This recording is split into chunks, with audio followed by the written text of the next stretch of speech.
Hello guys, if your plug socket doesn't work, you have to change the fuse.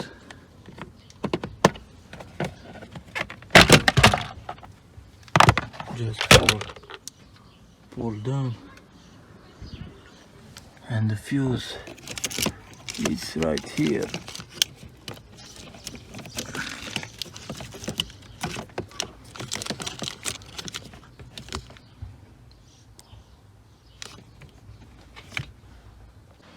So you'll find here the spare parts, spare fuse.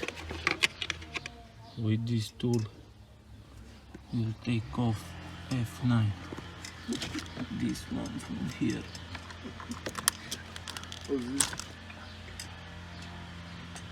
Okay.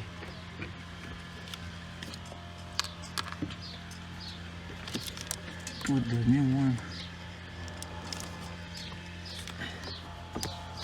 And that's it, guys.